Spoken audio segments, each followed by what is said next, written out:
Hello, everyone. Welcome back to the Fetch Quest podcast, where we talk about video games and more. I am your host, Guy, joined by my fellow co-host, Brewer. Hello. And Connor. Hello. Hey guys.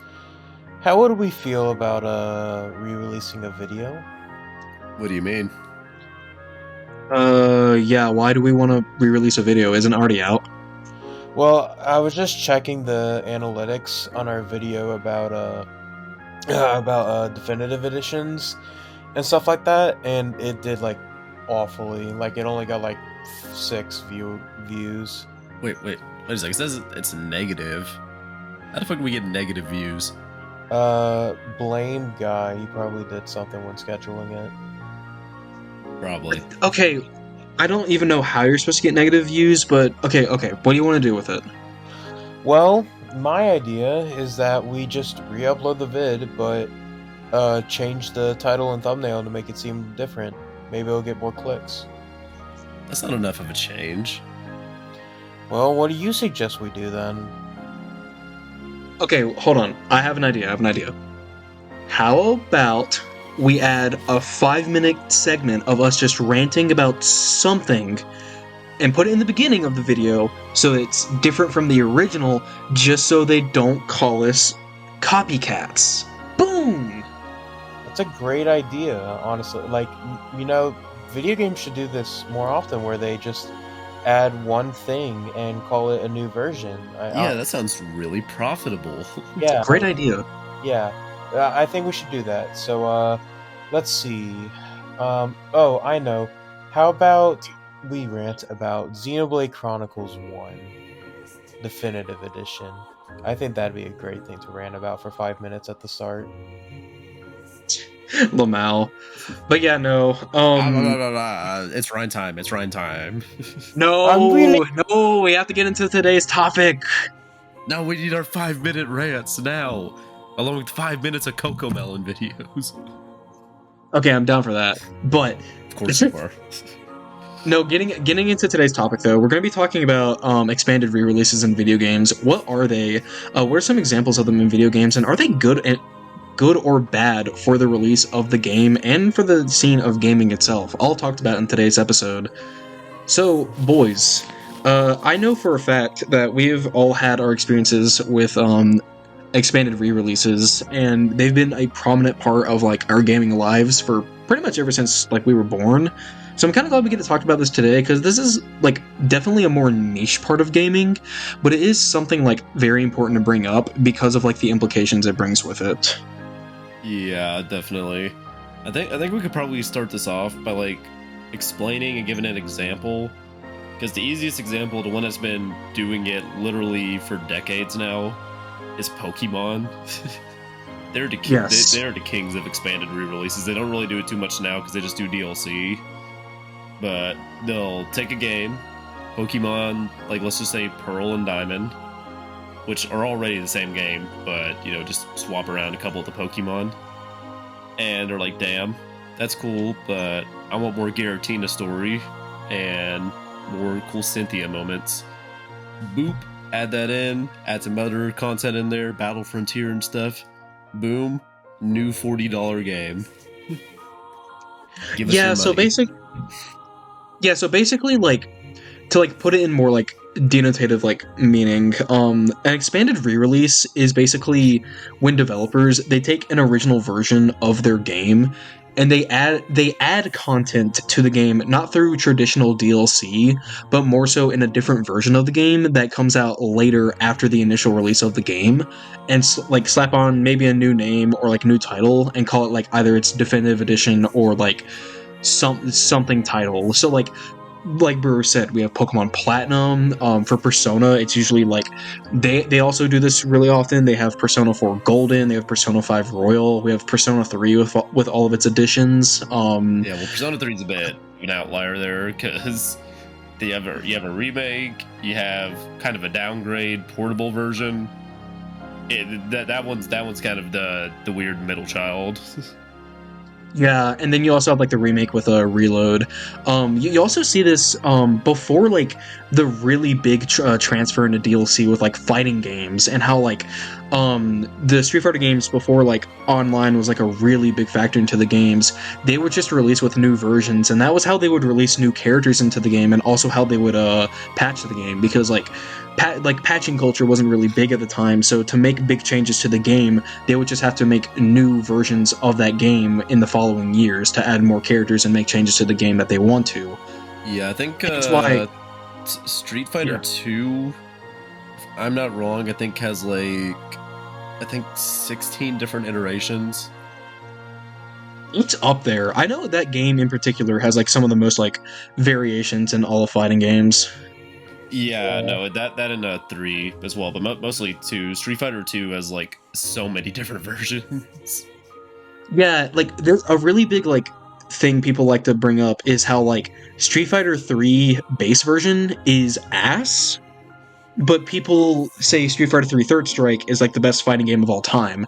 And there's a reason why they like bring that up, is because like they are very different games in terms of mechanics, characters available, because the developers put more time into into making sure that the game is more balanced with its mechanics and its characters. But they are in fact different versions of the same game. Yeah, I Hence think why it's an expanded re-release. It could maybe be a little more fair, at least if we're just focusing on like just the arcade, not including home ports. Because if you start doing that with the home ports, people aren't going to be nearly as happy. But when it's the arcade owner that was like buying the machines, and then you were just putting quarters into play as usual, but now you have a better version, that would make people happy. So I think that version of the expanded re-release was like not as bad, because it was more so.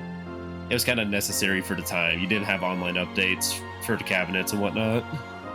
Yeah, exactly. And that's kind of the thing with like expanded re-releases. We're not seeing them as often anymore. But the thing is that they were such a big part of like gaming culture for a while. Hence why we bring them up today.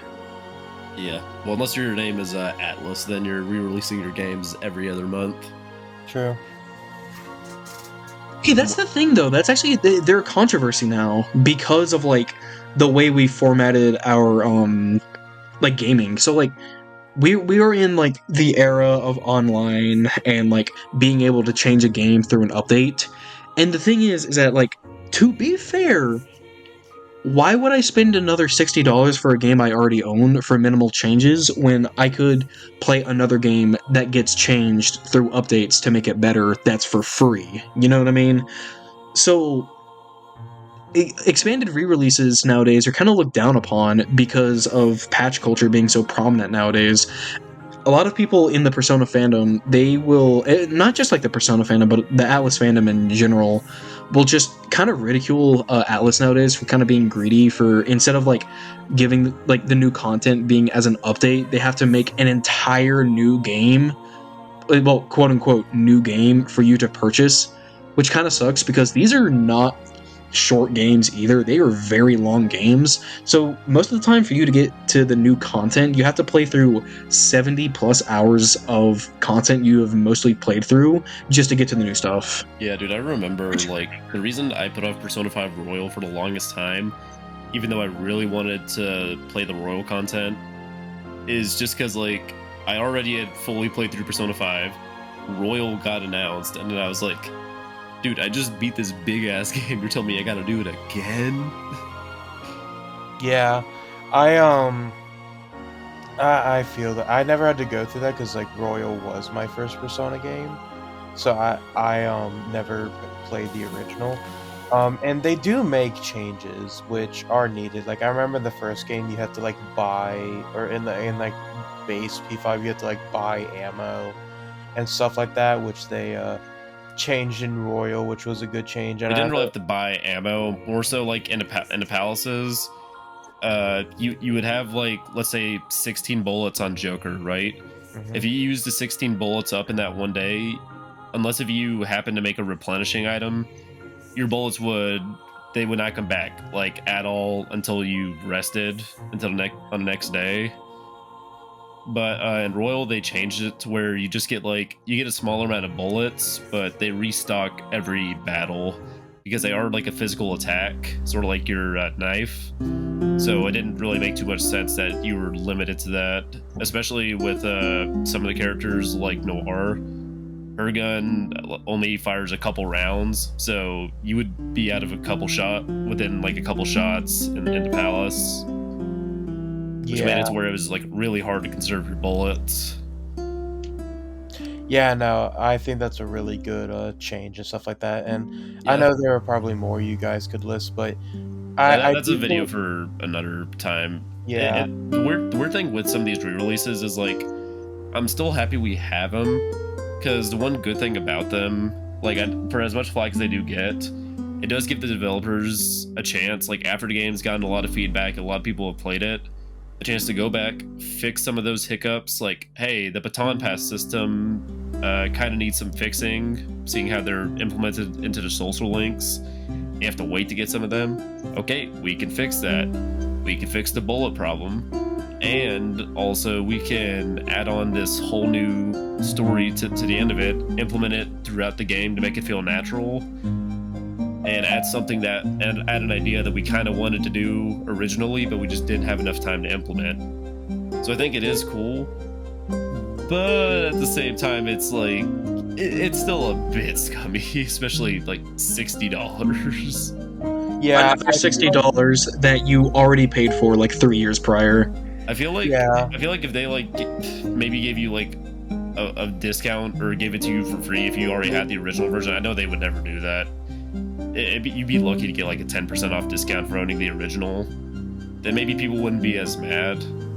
But yeah, and I only really see indies like they would give you that new version. Like there was this one game, I think it was called like Earthlock, that the first version of the game, like it wasn't a terrible game, but it was still like kind of mixed.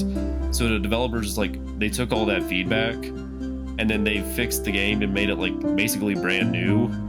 And even though they put in a lot of work to do that, all the people that originally played the game, they gave it to them like free of charge to say, hey, thank you for playing the game, thank you for all the feedback, here's a new and better version, we hope you like this one more.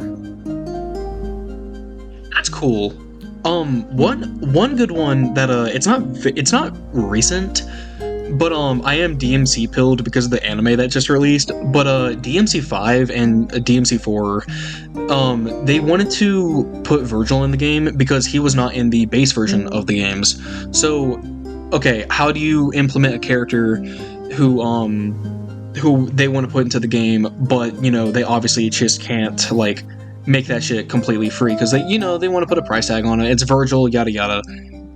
For DMC5, they did a really cool thing where if you owned the original version of the game, you could just buy the Virgil DLC for $10, have all of his levels and his story missions, and not have to worry about like losing out on any content because it's being added into the game. However, if you didn't own DMC5 originally and you want to experience everything there is, you could just buy the special edition, which included all the main content plus the stuff they changed with the Virgil stuff. So that's kind of a different version because you could still access the original version of the game. But the thing is that like I still think it counts in the fact that like they gave you options in terms of like how you want to purchase it. You know what I mean? Yeah, I get what you mean on that. Interesting. But yeah, no. I think it's that's an example of like making the expanded re-release content into DLC that you could buy like optionally. But like I do think like I people when they like bring up like these expanded re-release games, a good amount of them want to make like that new content DLC, but like you said, Brewer, like it gives the developers a chance to fix these games and to look at them from like a new lens and see what they did wrong and where they can improve. So like the thing is, it's a slippery slope, but the thing is, if it works, it works. You know what I mean? Like I'm not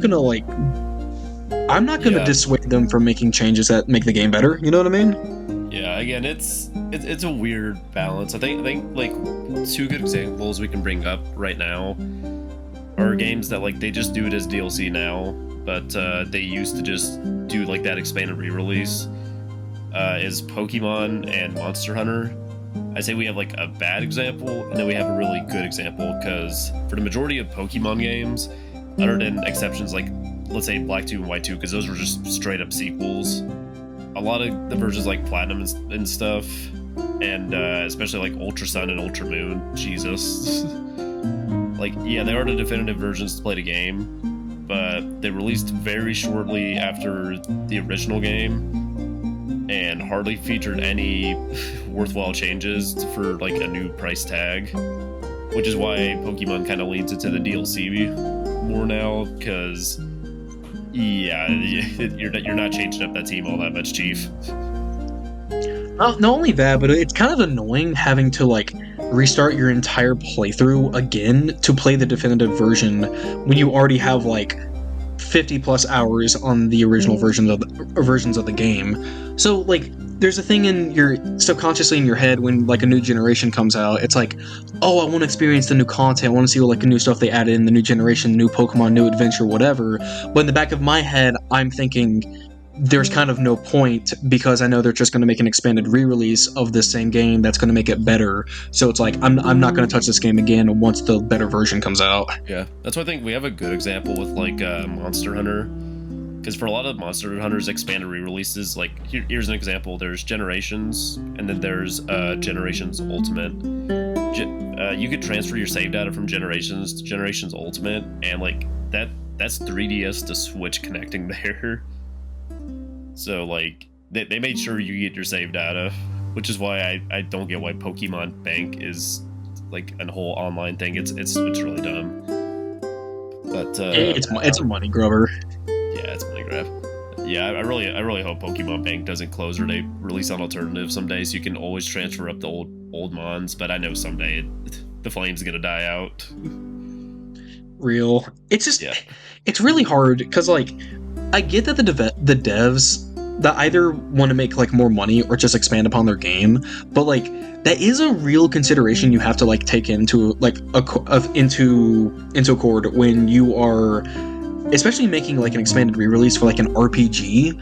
Like people have already put like dozens of hours into that game, like making progress and making them their characters or their playthroughs better. So making them having to restart just fucking sucks, man. Well, that or also like if you add some new content into the game, like let's say someone plays a game and they just like absolutely max out the character, how do you balance it for them while also making it to where if someone plays the game for the first time with that content added on, how can you like balance that out for both of them? Like I think we've seen it before. This isn't an expanded re-release, but it's a easy enough example. Like Elden Ring's Shadow of the Erdtree DLC, they had the little Shadow Tree fragments that would help balance out the world in Shadow, because like a lot of people didn't like them, but I still feel like they were a necessary evil, because there's a lot of people who wouldn't want to just replay the whole big ass game.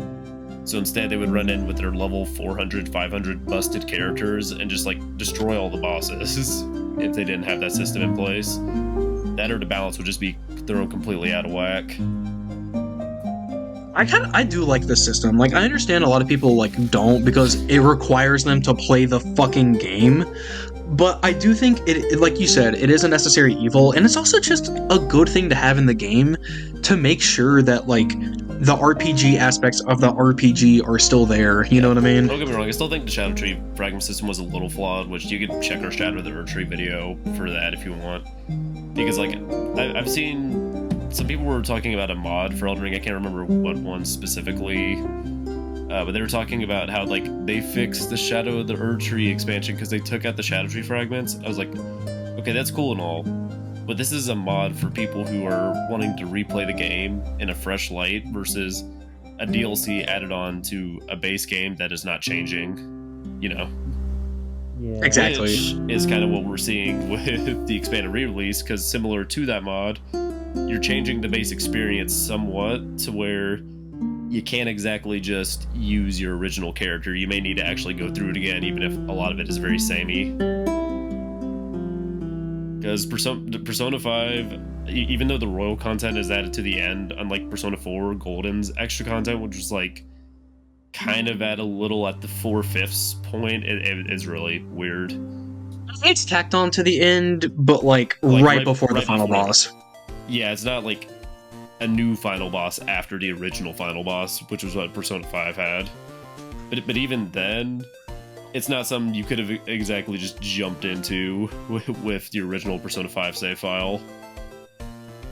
At least not without taking out a lot of the impact of the important characters of the arc, you know?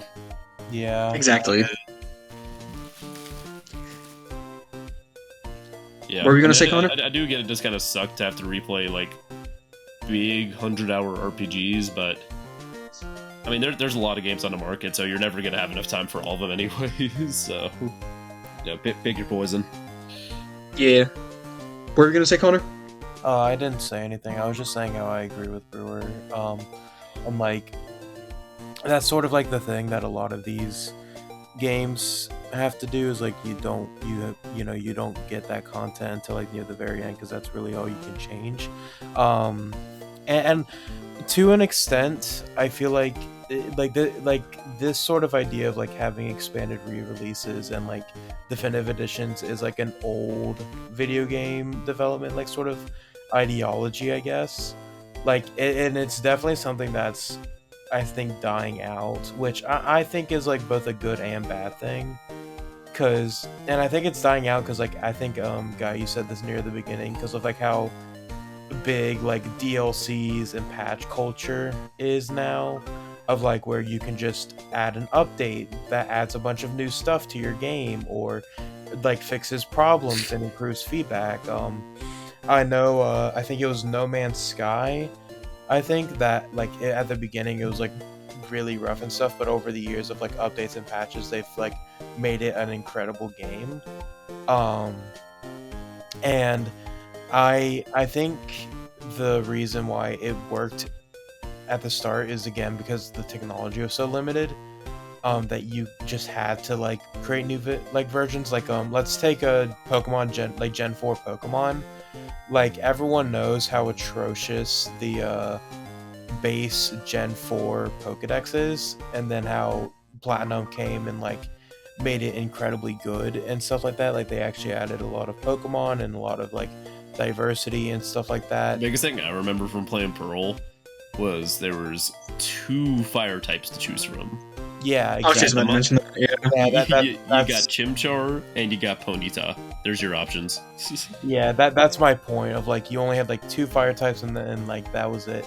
Like the fire type gym leader literally like well, there wasn't not a gym leader. It was Elite Four member. I meant the Elite Four member. Yeah. Yeah. Well, not that Elite Four members haven't had that thing in the past where they've used different types. Because I mean, heck, Gen 1 Lance did it because there was only one line of dragon types.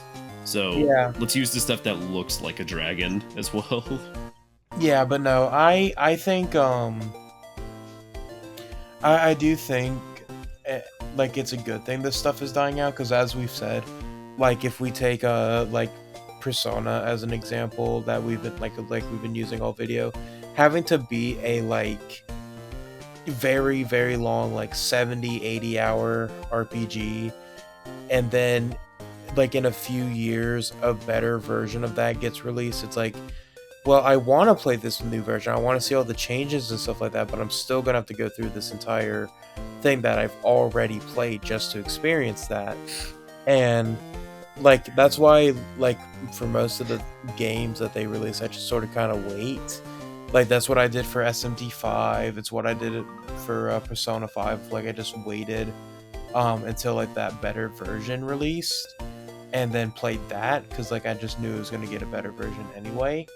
Yeah, they do it a lot because like there's even a joke with Atlas called like the Atlas re-release girl, because like about with like so many other games they're like, okay guys, we need a way to sell this game again, let's put a new cute anime girl in it and then boom, slap that price tag on there. Yeah, they do that. That or Dante from Devil May Cry if you want to consider that an anime girl. because that was Yeah. the I case mean- with SMT Nocturne. I thought it was the no, the SMT Nocturne isn't a that's not a I excuse me for being a nerd emoji here. I don't that is a part of the original version of the game, I think. I think In what just happened is that I'm talking Say about what? an original. The original version, like the Japan version, had Raito, and then America they just changed it to Dante. yeah, they Which I replaced think they replaced Raito released- with Dante. They released the version later on in Japan. I could be wrong on this. I haven't played Nocturne, so crucify me, SMT fans. But Dante was added into a later version, which is why I say that.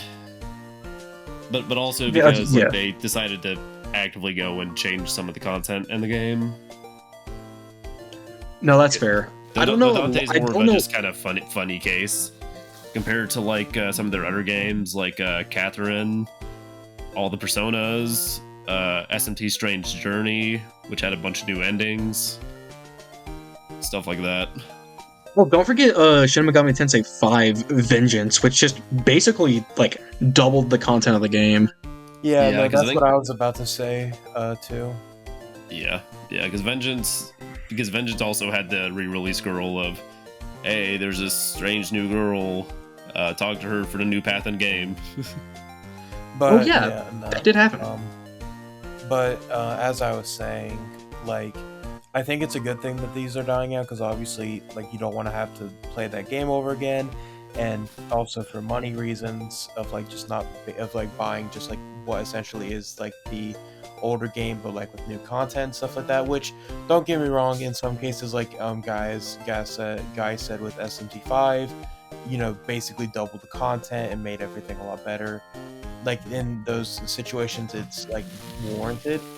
But I also think it's like kind of a bad thing that it's dying out because I think like with patch culture and stuff like that, a lot of developers like big studio developers like for Sony and stuff like that might start to get like kind of like, I don't want to say lazy, but they're, you know, you could release a game that's like the higher ups could make them release a game, and I don't want to blame the developers. I will say the higher ups, like the executives, they'll make the devs release a game that's clearly not finished, but then their justification is just like, oh, we can just patch it and make it a lot better, and just patch it over the years and make it a lot better because that's just a thing we can do. I mean, like, I don't want to bring out the obvious example, but like Cyberpunk 2077 was like that, where over the course of patches it got really better, but had like awful like release, and there are other games like that too. But I just feel like that's like sort of the problem. Yeah, well, I think there's another aspect we need to look at as well, is timing. Because the thing is, the main difference between what we're talking about now, an expanded re-release, and let's say just like a remaster with some added on content, is how long has it been since that game came out? Like SMT5, I think it was only like what 2-3 years until Vengeance came out after that. 3. Yeah, 3. Like a while, but still not too long, and like a relative time scale. Like came out, has some new content and stuff, cool. And then you compare something like, let's say, recent one, Xenoblade Chronicles X Remaster. That was a long ass time. That shit was on the Wii U. That shit's a fossil. And it got remastered, and it has some new content in the game as well. But the reason I'm not really going to call that expanded re-release is because that game, I think, is like a decade old. So it kind of needed to be ported over as well. Whereas SMT5 was still readily available, and they made a new version of the game to put out that has a $60 price tag. I honestly think, like, onto your point, Connor, like, I do think it kind of depends on the genre of the Connor. game. Yeah, Connor. He was saying it's like a good and a bad thing. Oh, okay. I thought you were talking about like the timed point I was talking about. I was like, my name's not Connor. I know what your name is. Did I get re-released as Connor? Yeah, you're getting outed as Connor. But Yeah, no, like I was wanting to expand on that point. I think it kind of like obviously time is like a big factor in like expanded re-releases, but I think like a really big factor into like what like justifies expanded re-releases is really the genre of the video game. So like fighting games nowadays, back in the day, like having a new version of a fighting game was kind of like essential if they wanted it to be like as balanced as possible and for them to add more content because patch culture wasn't a thing.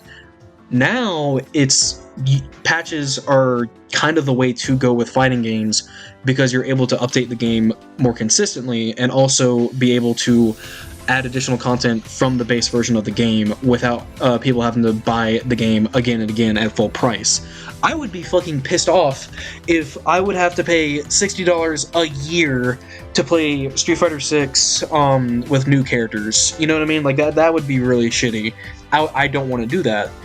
Thing is though, the game, because the game is live service and has constant updates, the game is constantly getting patched with new content and new characters, so that's a benefit to the that's a strength of like the game. Not that's a benefit of patch culture helping the game like grow and be bigger without the use of expanded re-releases. However, though we've dogged on it throughout the video, RPGs do benefit from expanded re-releases because going back to what Brewer said very early in the video, that in that like genre in particular, having the criticisms from your audience like initially and then being able to expand upon the game and make it better in terms of combat or story is just very good. Yeah, makes the game better overall. But it's like, how can you really patch that into a game? You know what I mean? Yeah, especially like imagine you're like playing Persona 5 and then all of a sudden it gets patched to Persona 5 Royal. And there's like, oh shit, you missed out on the new Confidant because you were already a month ahead, but you couldn't have planned around that because the game got patched. Oh my god, that would suck. What's that? What's that? You want to talk to the counselor, Dr. Markey, after you've been traumatized by some of the really shitty people in the game? Well, I'm sorry. You maybe should have waited to play the game until it got patched in. No, actually, that would suck, dude. Because now he's left the school. You can't talk to him anymore. No counseling for you. Mental health day is over. It's too expensive. No, oh, that's funny. But I will say this though, like with RPGs as well, they do also kind of benefit from patches because like obviously that's like a very easy way of like getting rid of bugs and also just like being able to add DLCs later on, I think is really nice. But like for games like Persona, it is kind of just impossible to add like new expanded content without having to make a like entirely new game because of how those games work. If you've played them before, you know what we're talking about, like with the calendar system. But like take for instance, like let's take Final Fantasy for example. You have like Final Fantasy 16. That game has a base version, and then of course as time has gone on, as two expansions that add like 20 hours of content, yada yada. Thing is though, people are not going to pay for the game again at full price for just 20 hours of content when the game, like if you were to compare like said versions to be very different. But the thing is, they'll pay for it if it's like a $20 DLC. You know what I mean? But that's because like of patch culture, it was added on later. You know what I mean? Yeah, I get what you mean. It honestly depends on the genre of game. It really does. But I will say this: I'm kind of glad like expanded re-releases are leaving. Yeah, especially like with fucking Pokemon. Pokemon was like a champion of that shit. I mean, hell, they didn't even. It isn't even just an expanded re-release. They have two separate versions of the game. Sometimes. No, literally. No, literally. Pokemon Red and Blue. Hey, we're re-releasing that shit with the yellow. You got a little Pikachu that follows you around. Give us your money. I'm so mixed on like the Pokemon DLC, like in concept, because like, okay, it's really cool that like they're giving us more content, but the thing is that like the past two mainline Pokemon games have just released unfinished and in like a really shit state. So it's like for them to immediately like add like DLC content on top of that when the games are not finished just really rubs me the wrong way. Even though I understand like in terms of like an accessibility point, it is better Yeah, because that's you why- don't have to restart. Yeah, that's why my comparison earlier, I say like Monster Hunter is like prime example because when they did their re-releases, that was like basically a whole new game that was added onto it. And even nowadays, even when it's now DLC, yeah, no, you're still getting your money's worth and you still get a finished game beforehand. I'm not gonna act like Wilds Exactly. runs the best sometimes on my PC, but it runs a hell of a lot better than Pokemon Scarlet and Violet ever will on my base Nintendo Switch. That shit still ain't gonna run well on Switch 2 because that game is so unoptimized. But that's for a different video. Yeah. Yeah, what were we gonna say, Connor? I don't think I was saying anything. Oh, I thought I heard you. My bad. Nah. We need to re-release your statement, Connor. My statement is that I think we should start wrapping up soon. Fair point. Really? That is an official wow. statement from the Fetch Quest PR team of we need to wrap up soon. Okay, yeah, sure. I'm good to wrap up now if you guys are. I don't know if there's any other points you want to bring up. I think we've covered everything. I feel like there's Yeah, about the only other thing that I think that's worth mentioning, and maybe we can talk about this when the big ol' Switch 2 comes out, is like expanded re-releases with like cross-generational ports. Because like we're already seeing this with Nintendo Switch 2 ports. Some of them are just getting like re-released with like 4K 60 FPS now. Tears of the Kingdom, Breath of the Wild. I still think it's scummy that they're saying Breath of the Wild is $10 more because of that. But you have like kind of expanded re-releases in there.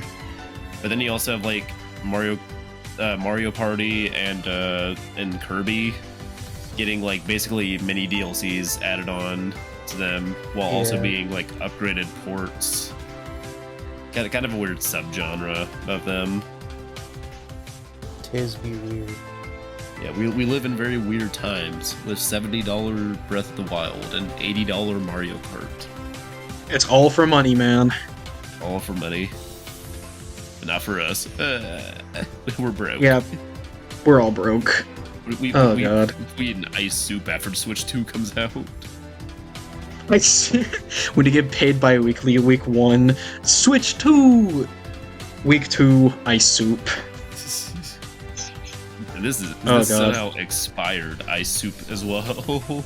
I got the shit on clearance at Walmart. Bro bought it from the bottled water at Walmart. Yeah. Oh my god. Oh yeah, but yeah, other than that, just like ports, which could maybe be a separate topic for another day. I think that's it. We've gone over them a lot. Again, I think my biggest thing with expanded re-releases that separate them from just like a remaster or a remake is mostly just going to come down to time.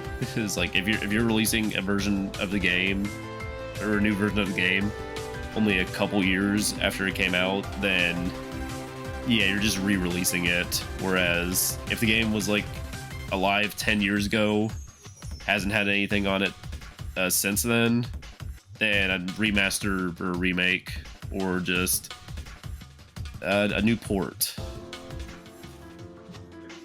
Just make sure everyone can play the game. Yeah, exactly. Is that your concluding topic or concluding points? Yeah, because I think we hit all the other topics pretty well today. Yeah.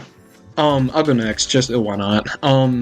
Basically, with expanded re-releases, they were a really important part of gaming, like before patch culture and like online became like the big thing.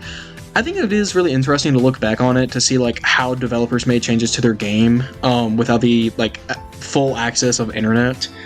I am glad that they are, for the most part, leaving. Like Brewer said, I do think like there is like a good case for them to still be like a thing, especially with like big remasters, or hell, even remakes of certain games to come out and have like even more content than they originally had. I think that's pretty justifiable, considering like depending on like the age gap between like the release of the game and when it is now being re-released. But I do think overall it is a positive thing for video games for them to kind of be leaving, like, though I do criticize patch culture and DLCs for like kind of ruining like some video games, they do have their benefits, and they overall do make things a little cheaper on us, so I do have to give it credit there. But I will say this though, I do think I will always have fond memories of just waiting for that next edition of Pokemon to come out with the third version of the third legendary Pokemon of that generation to be like the big bad or the big bitch of that game. I always love that. Me looking at the Ultra Sun and Moon trailers, getting ready to pay another $40 so I can get a stupid ass looking Ultra Beast that's like a brick tower and a clown that explodes. And my ass ate that up, dude. When I was like 13, I think I was 13 when I came out. I was 13 when they came out. I ate that shit up, dog. It was so good. Remember when Pokemon games were $40? Remember when Jesus. a lot of things were $40? Yeah. Remember when controllers were $40? Those were good times. Hell, even cheaper than that, $20, $30. And not for the shitty off-brand one. Real. On to Connor's final point. I don't really have anything much else to add. Again, as we said, I feel like we've hit everything. I think the idea of expanded re-releases as a whole, I think it's good that it's dying out, because like just having to use all the basically like play through an entire game again, especially because a lot of the times the games that get these expanded re-releases are super long. So I think this like practice dying out as a whole is a pretty good thing. There are obviously some negatives to it, but I think it'll be better for the industry in the long run. And I think that they are, I don't know, I think it's a cool idea, but I think just the ability to add DLCs or patches or updates or anything to that just makes it kind of like a pointless practice. And while I do enjoy games that are like expanded re-release versions, like I love Persona 5 Royal, I really enjoyed like Ultra Sun and Ultra Moon and stuff like that, and like I think Pokemon's had some of the better expanded re-releases. I love Xenoblade Chronicles 1 Definitive Edition, but I think as a whole, with how prominent remasters are and patch culture and stuff like that, I think it's just inevitable to die out. But that's really all that I have. Is like, I think it was a good practice back in the day when the technology was a lot more limited, but nowadays when everything is so expensive and people have less time, I think it's a good idea, a good thing that's getting less popular. Yeah, I think the one way I mentioned that there is still some argument, like I mentioned, for them being good, like developers coming back and getting able to change aspects of the games that you can't just patch. I think just anytime they do that, maybe be like, hey, you get a free like 50% off for owning the original version at least. Like maybe have that as a minimum. Brewer, that would reduce profits. They can't do that. Yep, that's why it won't happen. Yeah, it's a sad thing to leave up on, but hey, we are glad it's dying out. But with that being said, guys, if you like this kind of content and you want to watch more of it, please hit that subscribe button and hit the like button. Please comment down below what your favorite expanded re-release is, and what are some really good expanded re-releases that we failed to talk about in this video. But with that being said, guys, thank you so much for watching today's episode. We've been Fetch Quest, and this is our episode on expanded re-releases. Bye-bye. Goodbye.